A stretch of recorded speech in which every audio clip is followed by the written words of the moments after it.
নমস্কার।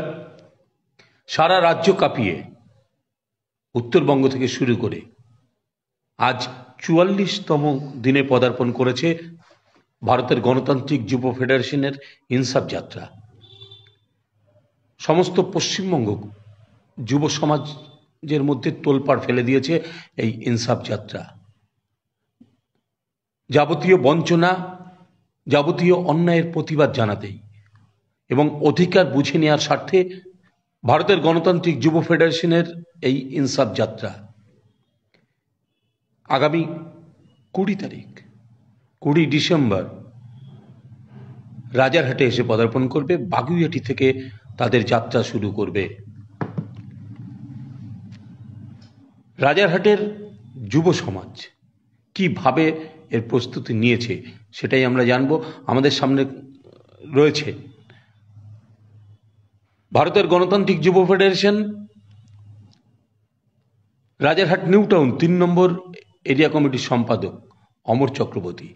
তার কাছ থেকে শুনে নেব যে এই ইনসাফ যাত্রা নিয়ে কি বলছেন যুব সমাজের পক্ষ থেকে, তিনি কি বলছেন এবং আগামীতে এই যুব সমাজকে নিয়ে ইনসাফ যাত্রায় যোগ দেওয়ার জন্য কি তার কর্মসূচি, সমস্তটাই শুনে নেব অমর চক্রবর্তীর কাছ থেকে। নমস্কার, আমি ভূদেব চক্রবর্তী, ভারতের গণতান্ত্রিক যুব ফেডারেশন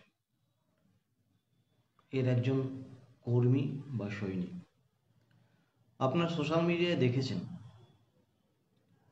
যে গত ৪৪ দিন ধরে কমরেড মীনাক্ষী মুখার্জির নেতৃত্বে এ রাজ্যের বেকার ছাত্র যুব,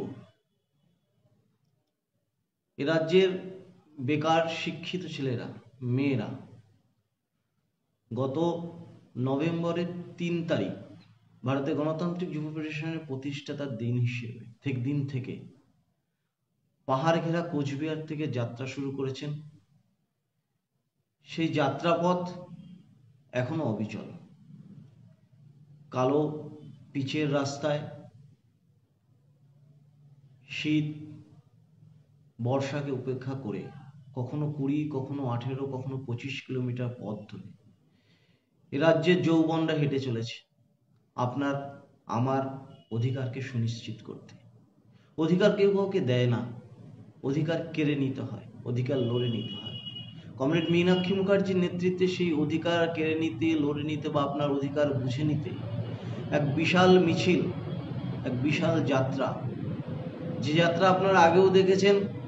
এ রাজ্য সরকারের একজন সাংসদ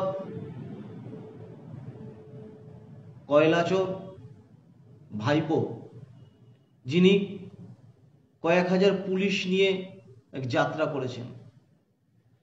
আপনার বিজেপিরও যাত্রা দেখেছেন আপনারা। আসুন, আগামী ২০ তারিখ এই ছাত্র যুবদের এই যৌবনের ঢল আমাদের বাগুইআটিতে এসে পড়বে।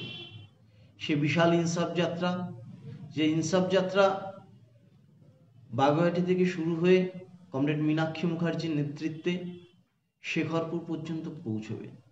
আর সেই ইনসাফ যাত্রাকে সংহতি জানাতে আগামী ১৭ তারিখ ১৭/১২/২০২৩ রবিবার ভারতের গণতান্ত্রিক যুব ফেডারেশন রাজারহাট নিউ টাউন ৩ নম্বর লোকাল কমিটি, তার লোকাল কমিটির মধ্যে এক বিশাল বাইক র্যালির আয়োজন করেছে। আপনারা আমাদের এই বাইক র্যালিতে যোগদান করুন এবং আগামী ২০ ডিসেম্বর বুধবার যে ইনসাফ যাত্রা কোচবিহার থেকে শুরু হয়েছিল তা বাগুইআটিতে এসে এক বিশাল মিছিল নিয়ে আমরা শেখরপুরে পৌঁছব। এই অঞ্চলের সমস্ত শিক্ষিত বেকার যুবকের কাছে আমাদের একান্ত অনুরোধ, আসুন এই ইনসাফ যাত্রায় আমাদের সাথে পায়ে পা মেলান। আপনার অধিকার আপনি বুঝে নিন, আপনার চাকরির সুনিশ্চয়তা আপনি বুঝে নিন, আপনার লড়াই আপনি বুঝে নিন। এই বলেই শেষ করলাম। ইনকলাব জিন্দাবাদ, ভারতের গণতান্ত্রিক যুব ফেডারেশন জিন্দাবাদ। ঠিক আছে। অধিকার কেউ কাউকে দেয় না, অধিকারকে কেড়ে নিতে হয়। এবং সেই অধিকারকে কেড়ে নেওয়ার জন্যই আগামী দিনের এই যে ইনসাফ যাত্রা রাজারহাটের বুকে আসছে, সেই ইনসাফ যাত্রায় যোগ দিন এবং আগামী 7 জানুয়ারি ব্রিগেডের মাঠকে জনসমুদ্রে পরিণত করুন, এই বার্তা রেখেই সকলকে ধন্যবাদ, অভিনন্দন।